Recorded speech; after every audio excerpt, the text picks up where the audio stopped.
So this is part 2 of the most powerful phrases you can use. So this is a video about the second most powerful phrase you can use. Ultimately, the most powerful phrase you can use is I love you. In the first video, I was talking about the phrase I want and how to speak to the universe and your guides because they like to be spoken to plainly. They don't like a big song and dance. They don't like big excuses. They don't like flowery words. That was really hard to say. And, you know, like, don't use a $20,000 word when a $5 one will do kind of thing. So it's sort of the KISS, you know, keep it simple, stupid. So this second video, I'm going to reveal the secret second most powerful phrase you can use. And what this phrase does is it helps you to reframe. You may have heard that phrase of, you know, change your perception, change your attitude, reframe the situation, and you're not always sure how to do that.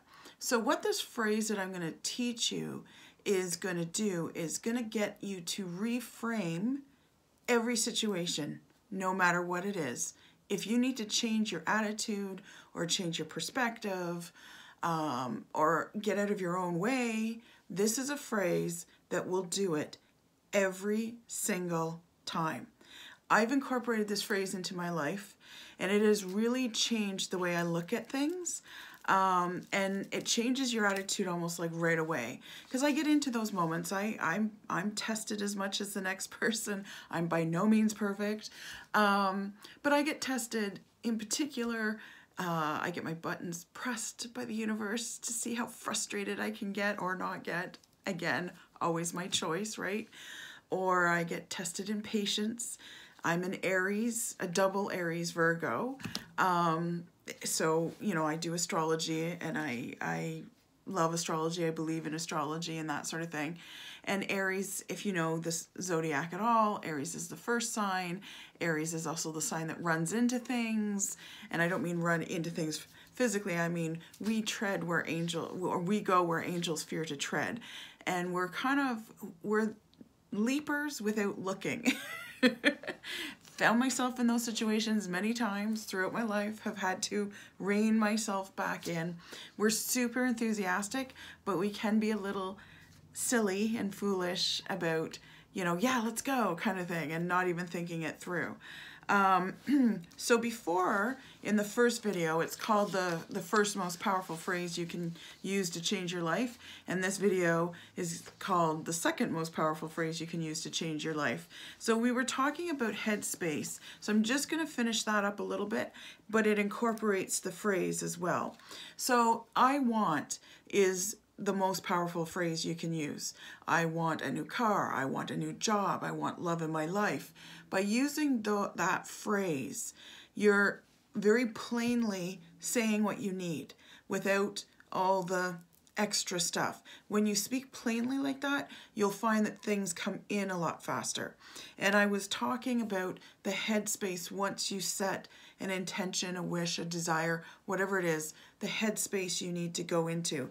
And I didn't really get a chance to finish that up because I don't like to make these videos too long. I know like most of them are about 30 minutes to an hour long, so they're longer than some because I know there's like 10 and 15-minute videos out there, but I hope they're worth it, and I thank you for sticking around. So like I said, I'm talking about the headspace you need to be in. So you've said I want a new job, and now you've got to believe that it's really going to happen. And I talk about some of the things that you can do to keep yourself in that space of alignment and in that space of knowing that it's going to come when it's supposed to, how it's supposed to, all that kind of stuff. So the first one I've got is smile.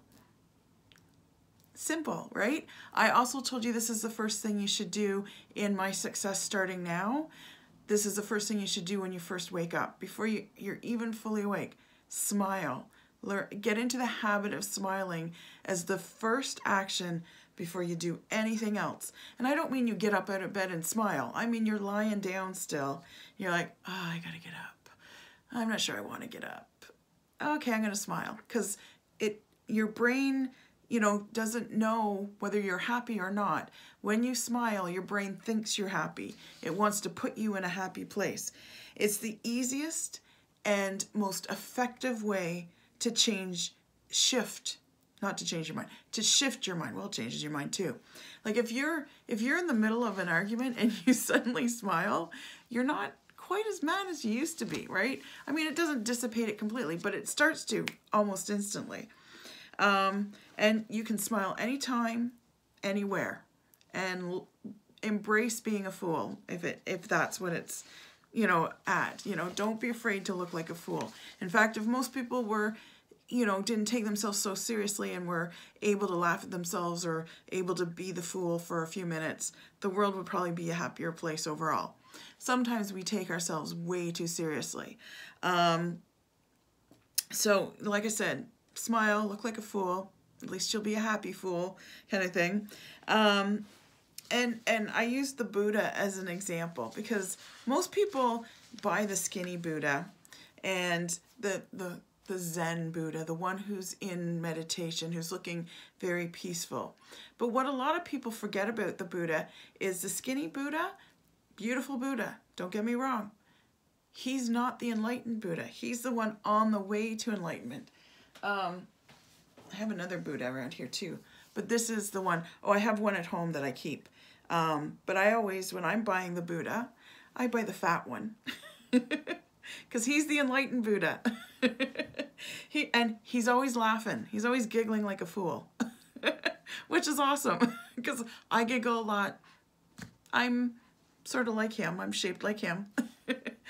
So I like to think maybe I'm more enlightened than... That's rather presumptuous of me, to be quite honest. But I try to embrace this Buddha, the enlightened Buddha, the one who's, not taking things too seriously, the one who is enjoying life, the one who's giggling and looking like the fool. I used to try to be cool. I realized I'm not cool. I'm the fat Buddha. I'm laughing. I'm giggling. It's all good. I'm happy. So try to embrace your fat Buddha and smile. It doesn't mean you have to put on weight. Don't put on weight if you don't have to. But the smile is a physical action that actually has a chemical reaction in your brain. Smiling, has scientific studies have shown that when you smile, your brain can't help but think you're happy and sends out chemicals to your body to let your body know that you're happy, which then relaxes you and lowers your blood pressure. Always a good thing, right? Stops your heart from beating so fast, gets it out of that shallow breathing mode and into deeper breathing, which is always a good thing for your body. It releases tension because it's sending out chemicals to release tension. It makes you more generous with both yourself and with others. And by generous, I mean you're allowing more energy of forgiveness. If people smiled more while they were driving, there'd be a lot less road rage. Because road rage is you being intolerant of people making mistakes. Legitimately, they might be making mistakes. They might be terrible drivers. But you don't have to get to that level 9 of rage over it. And people do go to those levels because they're stressed, their blood pressure is through the roof, they can't take anything anymore, and somebody makes one mistake or what they perceive as a mistake, and suddenly it's, time to get out the stones and start pelting people. So when you smile, all that kind of dissipates. So like I said, it releases tension, it lowers blood pressure, it creates a chemical reaction in your brain because your brain doesn't know whether you're happy or not when you smile. When you smile, it's a physical action that your brain is like, oh, she's happy, send out the happy chemicals. So that's why humor is so healing. So when you're in your car, listen to good music that makes you smile, or listen to comedy or something. Don't listen to debates or things that rile you up. That's not the best thing to do. So like I said, it creates that energy of generosity for both yourself and for others, so that you're more like, you'll let people in, maybe like using the road rage example again. You won't try and block them like, oh, you know, like, you cut me off, so now I'm going to block you from this lane. Like revenge kind of driving. So next time an argument is happening, get everyone involved to smile. You'll find the argument ends. It works great on kids too, by the way. Get them to smile. And when they start smiling, if they're upset or whatever, tell them to smile. And it changes things. It changes your perspective a little bit too. So like, this is about staying in that good headspace to align yourself so that you are getting what you want. Like I said, the first powerful phrase, most powerful phrase is I want. And I know it sounds rude, and I talked about that in the first video, so please watch the first video about I want so that you get that it's not a rude thing. So we're talking about staying in the headspace where you want to be to get what you want, what you just wished for. And so the second thing is to start looking around you and begin thanking the universe for everything you have. You don't have to write it down. You don't have to start a whole, you know, gratitude journal. I know a lot of people go, oh, she wants us to do a gratitude journal. You don't have to do that. If you want, that's great. More power to you. I go in and out of gratitude journal modes, and I know everybody falls off the wagon. It's kind of like, you know, signing up for the gym. You go to the gym for 2 weeks, and then you suddenly by the 4th week you're not going anymore. So journals can sometimes be the same way. I'm always journaling in some way, but there's so many kinds of journals that you can do that sometimes it gets a little overwhelming. I do talk about that in one of my other videos, and I'm going to do a special video just about journaling. But like I said, I'm not asking you to do a gratitude journal, so keep those eyeballs not rolled kind of thing. And what I'm asking you to do is just simply look around in the moment and notice things that are here already that you're blessed with. Because part of staying in the right headspace is knowing you're blessed, knowing that you have blessings coming, and being grateful for what you have, and being grateful not so much for what's coming, because you're supposed to kind of be grateful for it in the present moment. So let's say you want a new job. I'm so thankful for the new job I have. I'm really looking forward to my first day going in, and, you know, whatever it is that you're going to be doing, you know, kind of thing. So looking around and being grateful and maintaining that grateful energy. Because your mind, when it shifts to that space of gratitude, it starts to align with your wish and desire. It brings you more in alignment, because everything that you're grateful for, you've already brought into your life. So that's an energy you're familiar with. So when you're grateful for what's already here, you're creating an energy that you're already familiar with, and therefore you know how to bring that other thing, whether it's love, a job, a new car, a new house, whatever it might be, right? So the third thing that you want to do is repeat after me here. Trust and surrender. That's a mantra that you need to do. You need to trust and surrender, and add to that, it always works. So I'm always talking, or I'm often talking about trusting and surrendering, because that's a big, big step when you put out a desire or a want that you have, trusting and surrendering, because we tend to, as humans, want to micromanage the whole situation. And I talk in the first video about, you know, who's smarter, the universe and our guides and our angels, or us? So trusting and surrendering, it always works. This should be your mantra. Trust and surrender, it always works. When you have those doubts. So it reminds you, first of all, to stay humble, because you're not the one in charge. You've asked for the want, let it be given. You're asking for the want because you want it, and because, you know, you need help bringing it in, and that's okay. There's no lone wolves here. You know, don't be a lone wolf. Your angels and guides in the universe have heard you, and they've got your back, and they will bring it in the way that it's supposed to. So the second part, trust and surrender, it always works. That part eliminates the negative thoughts and doubts or the fears that crop up, and they will. Because there's times when I'm sitting here going, what am I doing? You know, you question yourself, right? You think, am I really deserving of this? Am I asking for too much? Do I deserve the place I'm at? Am I being fake or phony? You know, like maybe I'm just making it up as I go along. No, I've been given some pretty hard lessons, and I know I am where I am because I'm supposed to be here. I'm supposed to be a light for someone.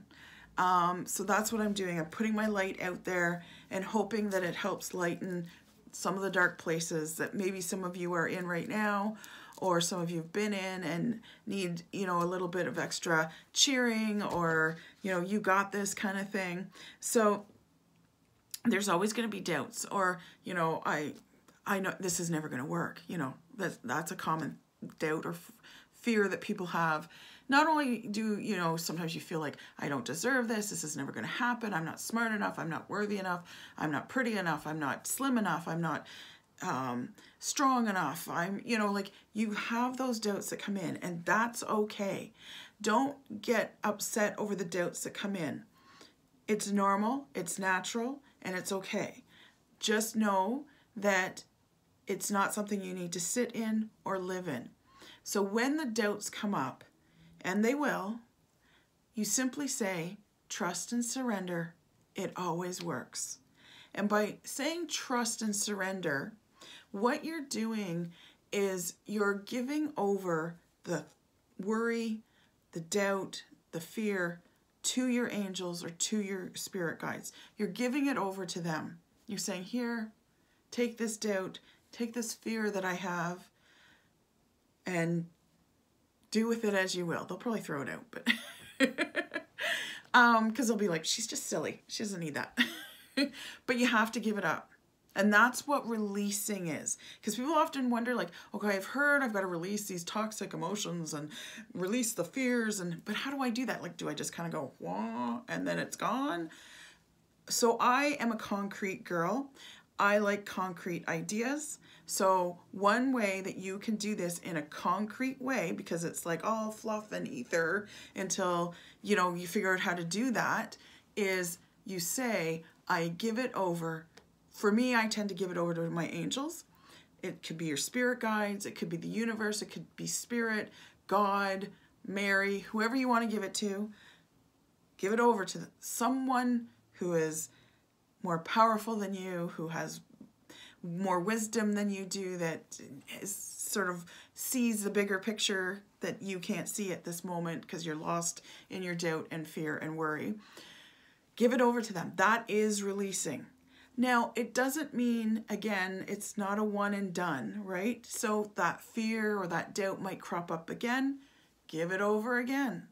It works also too with any kind of anger or regret or hurt that you have.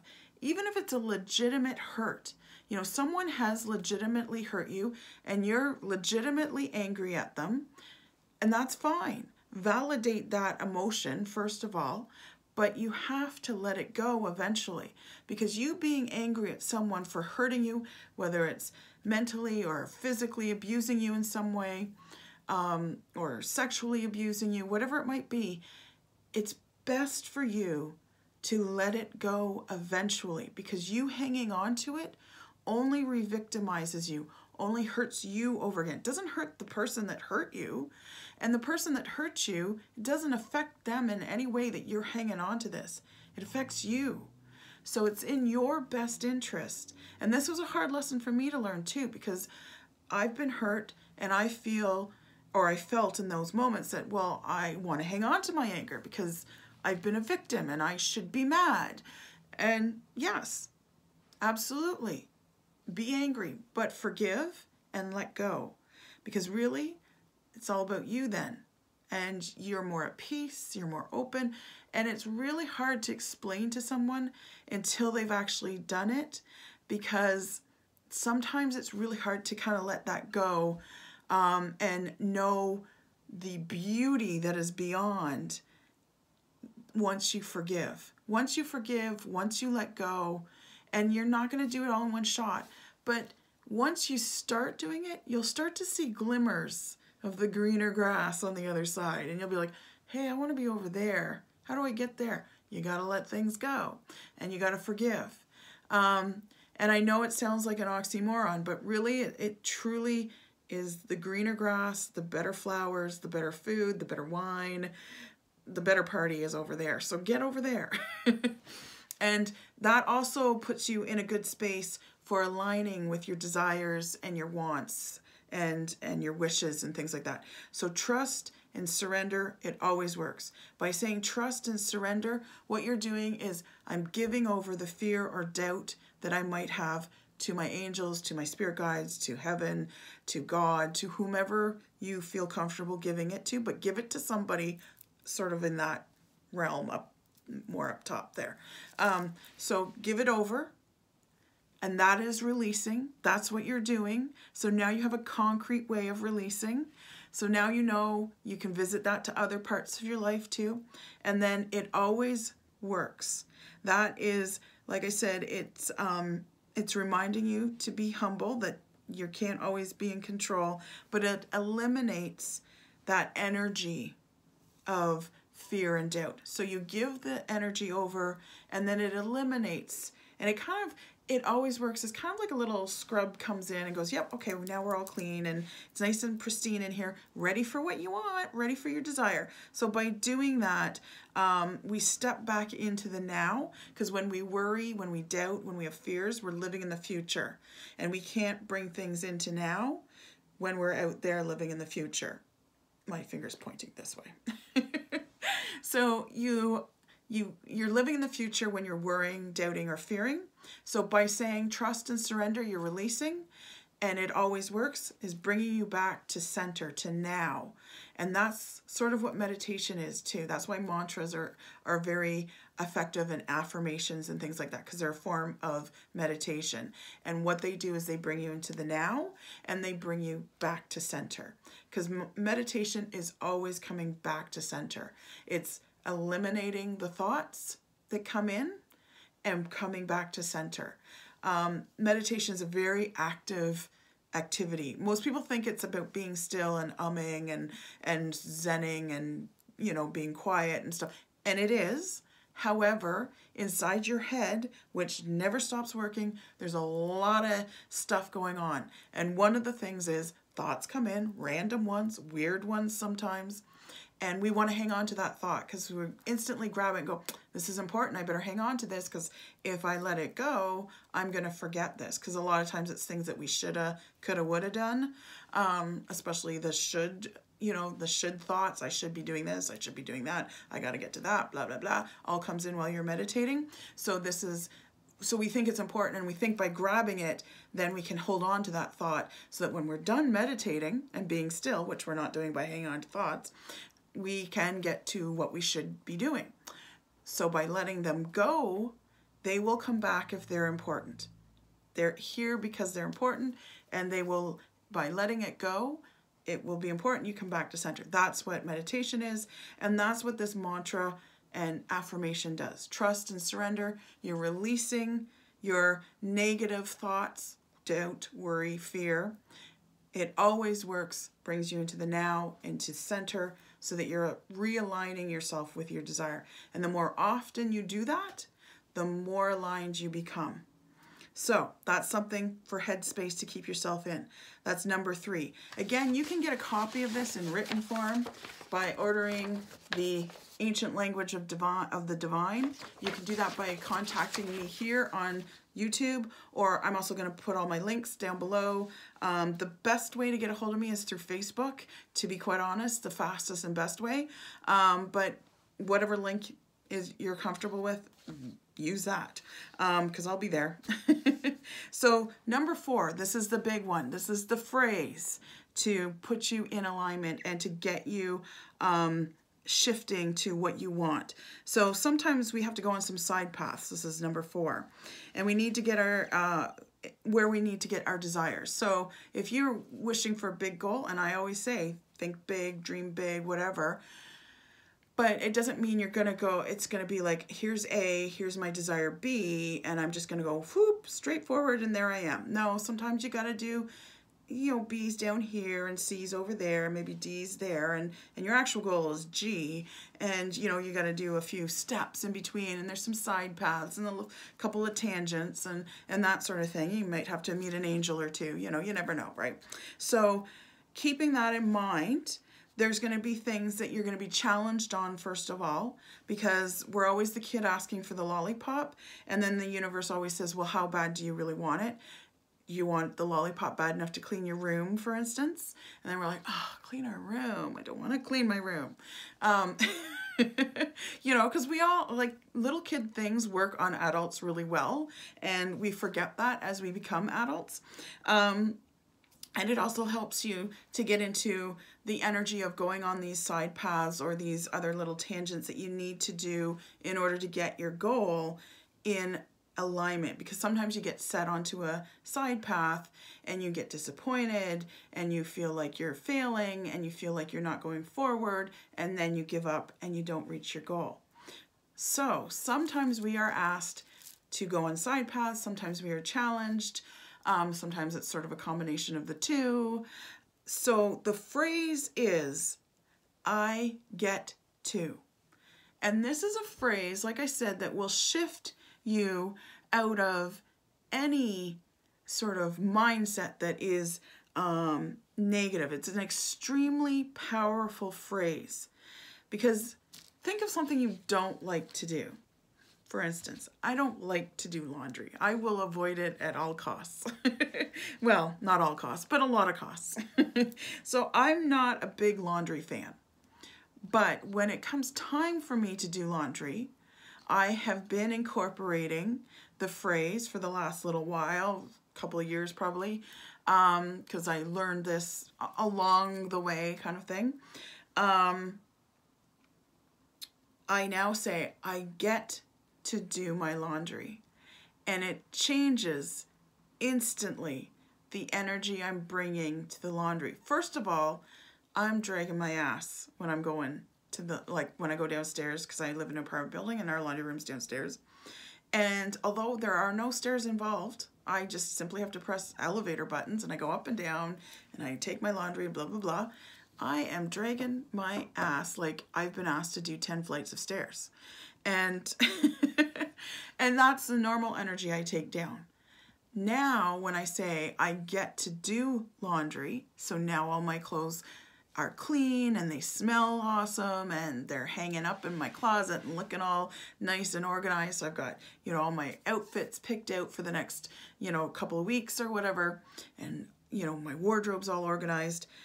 By saying I get to serve someone, I get to help someone, I get to, you know, serve myself by doing the laundry, by doing my laundry, you know, I get to. So think of anything that you don't like to do and start saying I get to. I mean, you can do it around things you like to do too, right?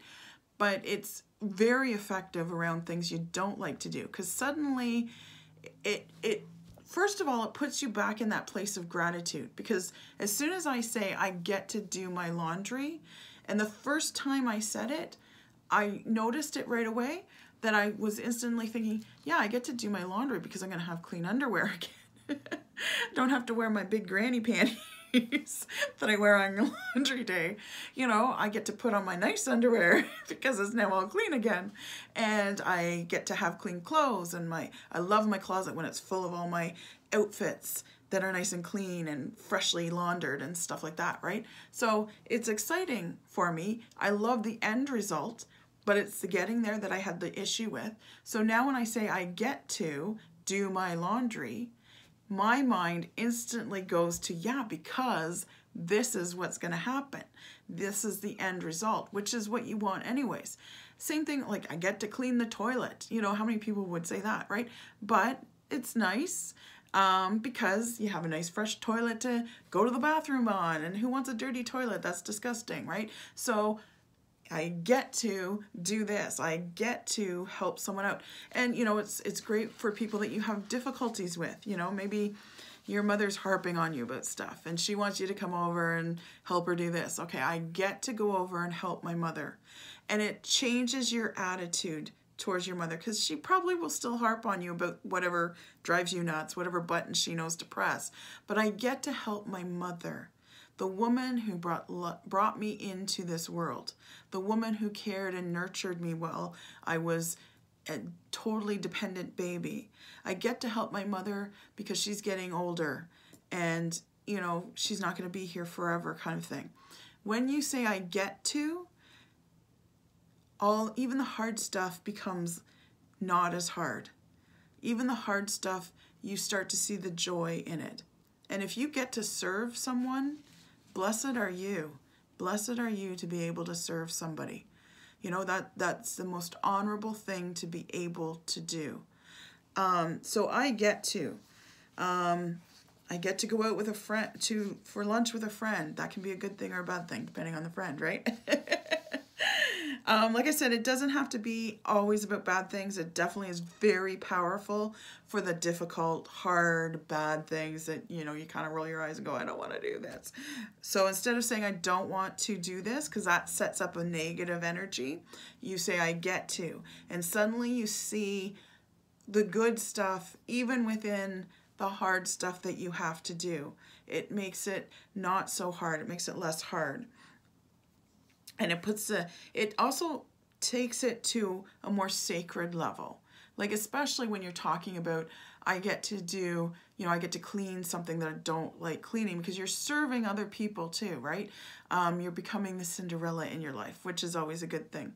Or I get to serve someone, I get to help my mother, I get to help my father, I get to help my, you know, friend or my sister or my brother or my grandmother or my cousin or whatever. Especially if they're annoying people, I get to help them with this, you know, whatever it might be. I get to help my dad move this dresser or this couch, which is a pain in the butt, but he chose me to help, and I get to help him. And like I said, it takes that mundane and makes it sacred. And when you're serving someone, it's always a chance to have a sacred moment. It's a chance that you can reflect back on. I was of service to someone in this way. I was a light, I was a beacon, I was a comfort, I was a soft place to land, I was an assistance in some way. If any chance we get to do that, grab onto it and do it with unconditional love. I often talk about that with when you see a homeless person on the street and they're begging for money. A lot of people will be like, well, I'd rather just give him a sandwich because otherwise he'll spend it on, you know, alcohol or drinks or drugs or something. And it's like, yes, but to maintain his dignity, you should generally try to give of an unconditional gift. And I say money is an unconditional gift, because what you're saying by giving him money as opposed to a sandwich is you're saying, I'm trusting you to make a decision in your life with this money, good or bad, and I'm giving it unconditionally. I'm not putting judgment on you. By giving him a sandwich, you're giving, unless, you know, it's like, I don't have money, but I have a sandwich, do you want this? I mean, that's different. But to prejudge him and say, I'm going to go and buy a sandwich or a hamburger or something and give him that instead of the money, you're prejudging him. And you're placing judgment on that gift, and that gift is coming with conditions and strings. And that is not making an investment in your karma bank, as I say. By giving him money, you're putting money, you know, money, so to speak, into your karma bank, because you're giving a gift without condition and without judgment. And you might think he's going to spend this on drugs and alcohol. That's his prerogative. We all have decisions we have to make, and we're all not going to make the best decisions. I mean, who here has always made the right decision in their life? Not me. I can tell you that. You know, there's lots of decisions that I made that went, yeah, that kind of went south on me. So keep that in mind too, right? So I get to be of service. I get to do this job I don't like, or this, you know, thing that I don't want to do, kind of thing. I get to. That's a very powerful phrase. So it's something to think about, something to incorporate into your life. You will find your life is changed in such dramatic ways once you start incorporating I get to, especially when you find you're procrastinating about something, or you're dragging your butt about something, or you're rolling your eyes about it, or whatever it is. I get to. Now, the other thing that keeps you in that good headspace is reflection. Reflection is a big thing. So I talk about we're creatures of habit, and many of us are comfortable in our misery, surprisingly comfortable. You know, the old phrase, it's amazing what you can get used to, or going back to the devil it's familiar by not having to change, right? Familiar and requires no change. And when there's no change, there's no responsibility. Change is responsibility. That's why we tend to go, whoa, I want change. I just don't want the responsibility of it. It's a warm blanket of excuses and of whys we can't. We can't. That is full of buts and becauses. We need to examine and challenge our old belief patterns and our old emotional reactions. We get stuck in emotional reactions and we feel that they're legitimate. So this can sometimes be called triggers as well. So keep that in mind. Triggers are sometimes, things that create misery for us and allow us to go into those, okay, this is a bad time for me. This is, a time that's was hard for me, that sort of thing. I've had some triggers. I'm still working through some triggers. But I've often heard the comments of, I do this reaction because of this trigger. And what you're doing is you're reinforcing yourself into that reaction. And yes, there are legitimate triggers when you've been through some horrible trauma or hurt or devastation of some kind. However, regardless of what the trigger is, regardless of what the trauma is, you still have a choice every time a trigger comes up to react or not to react. And it doesn't mean, again, that you're not going to react, but recognize the energy of reaction coming up. And when you start to recognize that energy, you then have those split seconds, and really that's all you need, to choose to react fully or not. I'm still going to get upset a little bit here, but I'm going to pull back and not go to that place of total decimation that I normally go to. Because so many people beat themselves up and go, well, no, I still react. I still react to the trigger. I still react. Okay, well, first of all, yes, because you say you're still reacting. So just in that statement alone, you're making the choice to keep reacting. But you're also, being too hard on yourself. You need to allow yourself space to step back from the trigger. It doesn't mean that when a trigger comes up, you're just going to be, oh, it doesn't bother me anymore. You don't get from there to here in one step. This is a many-step process. And you might get all the way up to here and go, oh, that's a trigger. And you might be 90% of the way through how you would normally react to that trigger. But once you recognize that energy that that is you're reacting because of this trigger, so that means you're out of control, but you gain control when you notice that you're reacting. And then you can step back slowly. And then the next time, maybe you only go up to here. And, it's like, okay, I noticed. And, you get further and further back each time. And maybe sometimes you slip and you go all the way up to here. One time you're like, damn, reacting, and it's okay. But again, it's practice makes perfect. You'll have to do it over and over again, but you do have to face your triggers and you do have to notice that you're reacting. You gain control over your life when you don't react to things. It's normal human behavior to react to things. It's also normal human behavior to notice the reaction and choose which way you want to go. By not choosing, and not embracing the change of not reacting to the trigger, then you're like, oh, you're putting your hands up in the air and going, nope, I'm not in control of my life. I'm just going to let this trigger go, and it's, you know, it's going to let me slide all the way down the hill. And then I'll have to climb back up again. But if you notice earlier, then you start to gain control of your life. You don't get full control right away. It's a practice thing, right? So that's challenging our belief patterns. That's challenging our emotional reactions. And that is challenging our perspective and our truth, right? Like, I'm perceiving this in a certain way. Well, maybe it's not the right way to see it, right? So healing is about gently taking away the power of those triggers. That's what healing is. Taking the power of the triggers away. Once we start reflecting, way different from rehashing or reliving, by the way, on these patterns and on these triggers, we're taking their power away gently and slowly, and always with love, okay? Then we are powerful enough to have strength to release them, to truly let them go. Because sometimes they become part of our identity when we are really reacting to them, when we're allowing them to have that power. They become who we are. Like, hi, I'm Rhonda, I'm a cancer victim, or I've had cancer, or whatever. You name that in the first 3 sentences of introducing yourself.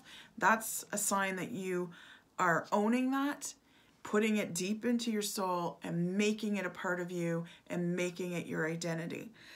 So that's not what you want to do.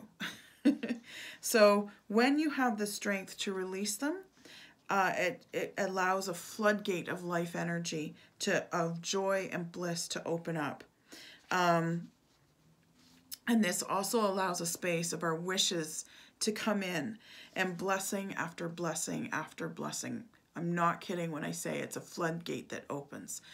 There's tons of blessings that we just haven't been aligned with, and there's like tons of parcels waiting at the gate to come into our lives. Everything we've wished for is sitting there, and we've just been, nope, I don't want to. Your words become an energy stream, okay? So you must be mindful of what energy you are really speaking. Listen to yourself. Are you complaining more than you're saying how great things are? Also be aware that the universe speaks in the ancient language of the divine. Like I said, the universe is always listening to you. Remember that. So is your subconscious mind. Your subconscious mind and the universe are always listening to you.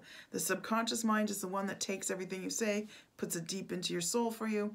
And the universe is like, oh, well, she says she doesn't want this. Okay. You know, or she says she wants lack of this. Okay, we'll provide her with lack of that if that's what she really wants. So listen to what you're saying. Right? If there's no release, then there's no growth. So we want growth, and you'll find your desires drowning in old habits and negative or ungrateful thoughts, and rehashing and reliving all the perceived horrible moments of your life. And don't get me wrong, like I said, you may have had some truly legitimately horrible moments. I know I have. However, it does not serve me to hang on to that energy of those horrible moments. It doesn't heal me. It doesn't bring me love or abundance or peace to hang on and rehash any of those horrible moments. It doesn't bring happiness into my life. It doesn't bring joy. In fact, if I allowed it to, it would do quite the opposite. It would keep me unhappy. It would keep me in that victim state. It would keep me traumatized over and over again. So I have a choice to allow it to control me and to have power over me. And I have chosen for it not to do that, to not define who I am and not to have that power over me. I have a choice to acknowledge it, and this is important. Acknowledging it allows you to be heard and validated. So that's an important step in releasing. You need to acknowledge it, validate it, and then you can do this with a person. Often that's my job. I act as a compassionate witness to the energy, to the trauma that you've gone through. But after I act as that compassionate witness, my job is then to help you release it. And it will not be a one-step process. We will have to come back around. Life is very much a spiral, and you're spiraling around, that was really hard for me to say, to the same issues, right? But the trick is not to get discouraged. Oh, I'm coming around to this issue again. Like for me, frustration or patience, right? Coming around to patience again. Ooh. But hopefully this time I grow a little bit more in my patience, and I'm a little bit wiser, and I don't go to that 9th level of rage when I'm frustrated, you know, that sort of thing. But I'll come back around to it, you know, until I've kind of learned how to have that power and control over it. And then once you do that, like I said, once you validate it, then you can gently and lovingly let it go, release it. And it takes strength and it takes courage to release these things because you hang on to them. I know I did, and I didn't realize I was hanging on to it so bad. It was a horrible, horrible thing that happened to me, and I realized I'm hanging on to this because I like saying, you know, I've been hurt in this way. Look at me, I've been hurt. Feel sorry for me. Look, I've been really hurt badly. And we all want that attention, but there's more constructive ways to have the attention. And once I really forgave and released it, the peace that came and the wisdom that came, I don't need the attention anymore. Because I grew, I matured, and it's a beautiful thing. I was desperately hanging on to it because I thought, you know, I don't know what I was thinking, but I was looking back on myself. I'm like, well, I was hanging on to it for very immature reasons, and I wasn't allowing myself to heal. I was trying to, but I was a little bit lost, and I'd make valid attempts. But then I realized, you know, I really have to take a hard look at myself and why am I allowing this to control me and continue to control me. So it was when I hit that maturity level that I was able to then, you know, validate it and realize that I needed to let it go in order to heal. And it's a hard thing to let go of, but it can be done. And it's going to be done in small little steps, and that's okay. You're going to let go of a little piece of it. Okay, I let go of this piece. And then you're going to spiral around to it. You're going to be like, okay, all right, I'll let go of this little piece. You still want to hang on to some of it, right? And it doesn't have to be who you are. Your experiences definitely shape who you become, but it's always a choice, ultimately, of which path you kind of go down, right? Because you always have a choice. Where can I go? Can I go to survivor or can I go to victim? Do I want to keep being the victim? No. You know, because I'm miserable, I'm not trusting, I'm jaded, you know, I'm not making decisions correctly, so life in other areas are going sideways, that sort of thing. So it can affect a lot of things. So that's what healing is validating what you've been through and learning the wisdom of truly letting it go and having the courage to do it. Because it's a very courageous act. So I'm always so proud of clients that I've had that have managed to do that. And I haven't had a client who has not done that. So I'm really, really pleased to be able to, and honored to be able to be part of some people's paths that are going through some really difficult stuff and maintaining their grace, their poise, and their strength, and moving towards that position to be able to truly let go. So getting into alignment. Both your conscious and subconscious mind need to be in alignment for you to be able to manifest your desire. So that's one of the main reasons. And a lot of these things will help align both your subconscious and your conscious mind. So this is quantum science, essentially, that we're dealing with. With our minds, we are creating our own reality.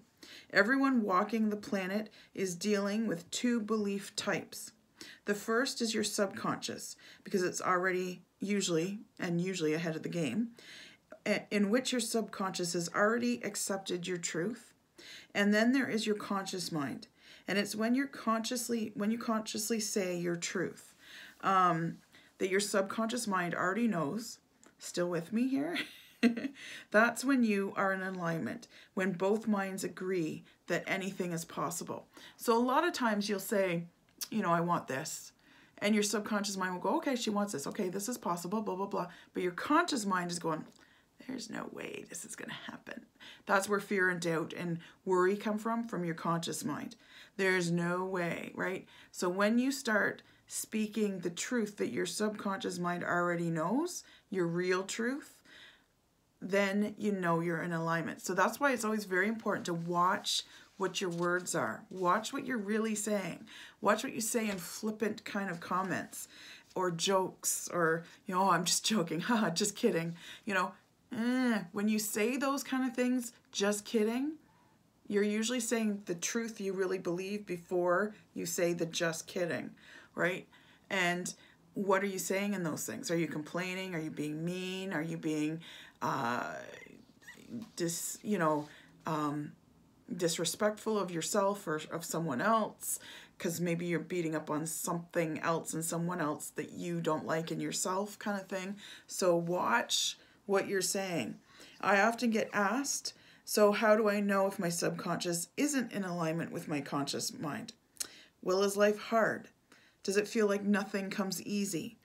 Are you frustrated a lot? Are you bored? Are you depressed? Not clinically, go see a doctor if you're depressed, and get into therapy with things like mine, because the two go hand in hand. It's not just a pill, by the way. Are you feeling rage? Are you feeling overwhelming emotions, and it just freezes you in your tracks? Are you often angry or losing your cool? Do you find your buttons are pressed really quickly? Or do you have a hopeless kind of energy or thoughts? These can all be indicators that your two minds are not aligned when you have that kind of energy and you feel like, I cannot overcome this. Now, you can follow steps under the previous section of Headspace, like I said, like we went through, and these will definitely help shift you. And you can start with my Looking Glass Etching book. This is a book that's kind of like an advanced dream journal and a journal of inspiration put together. And it can also be a gratitude journal and just a regular journal, that sort of thing. The difference is being you put more than just your dreams in it, and that's where you can begin. Record your dreams every morning, first thing. You want to do this because when you first wake up from your dreams, you have not done anything physical, like gone to the bathroom or drank water or eaten or moved. So your conscious mind is taking over when you're first waking up, right? Because your subconscious mind takes over when you're asleep. And your conscious mind is trying to get you to go and have that glass of water, go and, go to the bathroom and that sort of thing. And it's in survival mode because you've not done any of these things for 7 to 8 hours, right? So it's in survival mode. So it sees your dream as a spiritual experience. So it tries to bury it right away. It doesn't want you to remember it. It doesn't want you to reflect on it because it's like, nope, we're going to push that aside. We're going to bury that because you need a glass of water. You're dehydrated. You need to go to the bathroom because your bladder's full.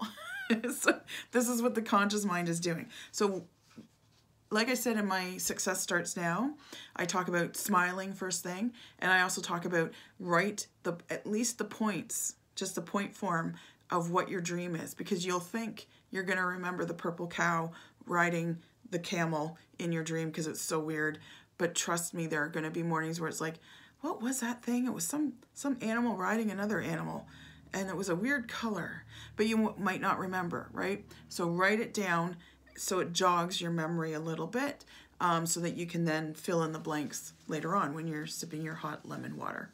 Or in my case, just hot water, because sometimes I just drink hot water.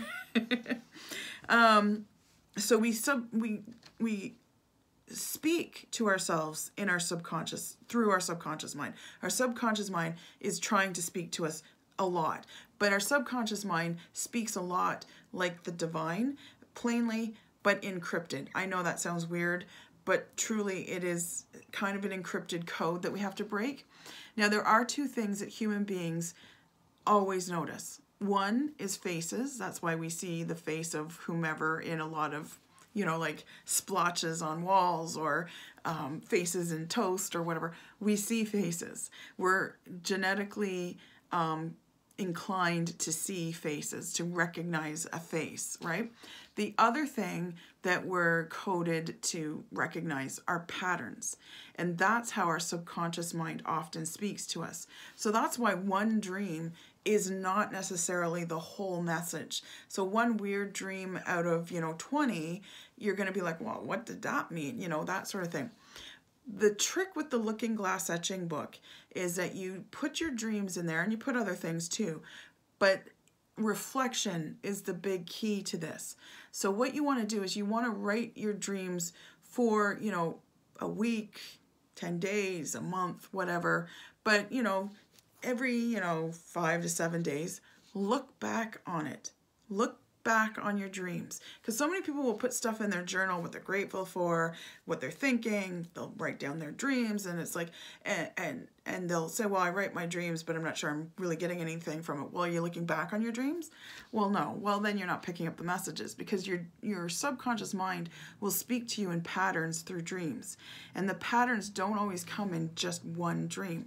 They often come in a series of dreams that you'll start to see the pattern. You'll be like, oh, I know I've had many aha moments when I've looked at the patterns of my dreams. Now, the other thing too, I know a lot of you are saying, I don't remember my dreams. I can't remember my dreams. Okay, stop saying I can't remember my dreams, first of all, because you're reinforcing the fact that you don't remember your dreams. So it's not helping you at all. So say I'm working on remembering my dreams instead. So when you do that, then you're opening space, first of all, for remembering your dreams. That's why you write down in point form, first thing, before you do anything else, after you smile. You're writing point form of what your dreams were. Even if you can't remember, at least pick up the pen and kind of go, okay, I'm trying to remember my dreams. Even write that phrase, right? I'm working on remembering my dreams. Whatever it is, phrase like that. Put that in there. And you'll find the more you do that, and the more you start to get even pieces of dreams, because you might only get a piece, right? I dreamed about a red sock. That's all I remember. I know there was a red sock. Okay, write red sock down, right? And the more you do that, the more you'll start to remember your dreams, the more you'll remember bigger chunks of your dreams, that sort of thing. Again, it's practice. It's much like piano, learning how to play the piano. You're not going to step into a piano player, and not that you step into a piano player, but you're not going to sit down to a piano, never having played piano, and pump out Beethoven's Fifth Symphony. You're not going to do that. You have to start with scales, and you have to learn what keys are what, and you have to learn how to read music and all this, and you do hot cross buns until you're sick of that song. And then you move on to other more advanced songs. So that's like anything else in life, especially dream journaling too. You're not going to necessarily sit down and remember your full dream and get the message, and it takes work. Everything takes work, and I know it's so hard, but that's what you got to do. So when you do this, like I said, you're getting the messages from your subconscious mind. So what this does is it helps you to align with your subconscious mind. It helps you to deal with maybe emotions you need to deal with that you're creating blocks with. It helps to get your conscious mind aware of what your subconscious mind is thinking or saying or whatever, so that the two start to come into alignment. If we were walking around with our minds on a line, I'm just thinking of how many people would have crooked heads, but they don't literally move, but I'm just thinking that would be a funny look. Oh, you're not in alignment. If we could just tell by looking.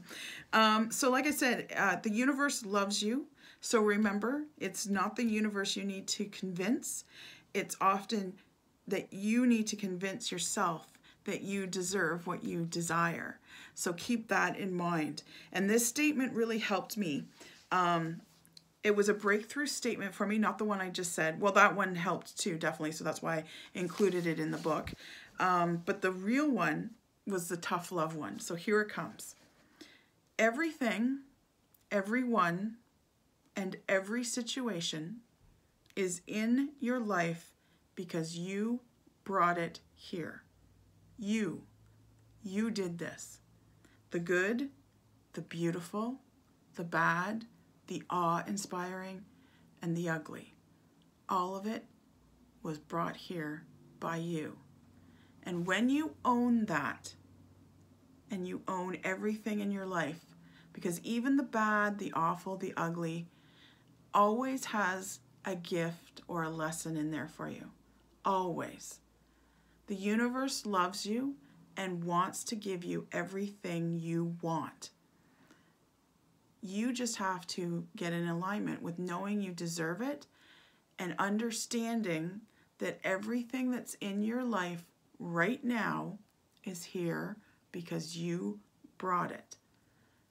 When I learned to own that statement, that was a life-changing statement for me, because what it did was I did not focus on the bad stuff. Oh, so I brought this shit into my own life. If you're going there, then you need to work a little harder, and you need to realize, I'm that powerful. That's what that statement did for me. I'm so powerful. I brought this beautiful child of mine into my life. I brought my husband into my life.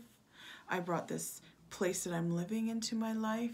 I brought my trip to Prague a couple of years ago into my life.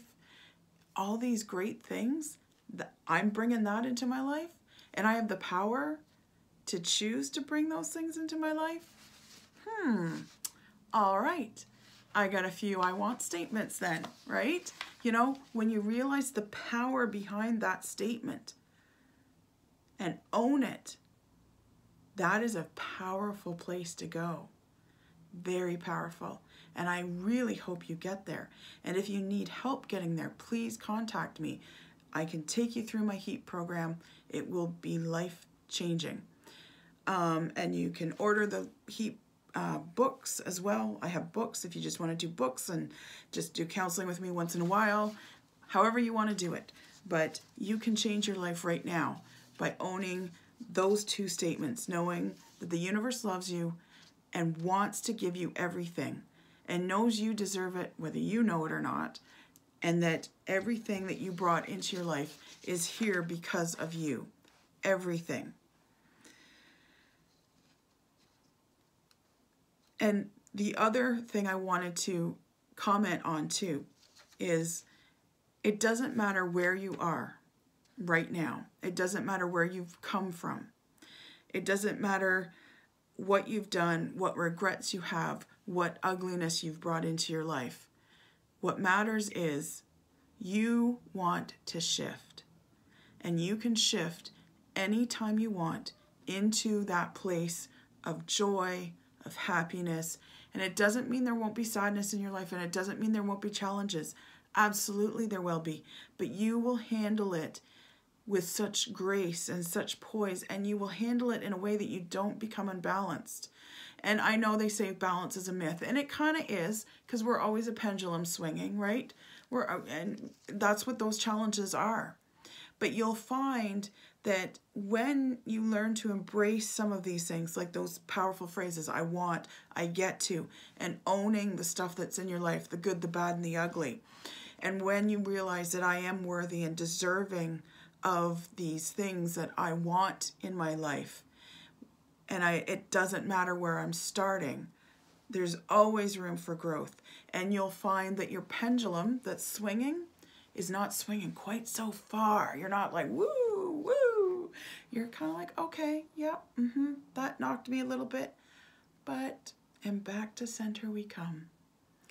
And yeah, okay, that knocked me a little bit, and back to center we come. And it becomes a beautiful dance as opposed to a horrible struggle. So if you want to have a beautiful dance through life, let me know, because I would love to hear about your dance. I'd love to hear about your great moments. I would love to be the compassionate witness for your horrible moments as well. So I'm here if you need me. I will be putting the links to however you want to get a hold of me down below. And I hope you have a great day. And I hope this helped. If it helped, if you found that it was useful to you, please like the video. Please feel free to order the booklet too if you want to.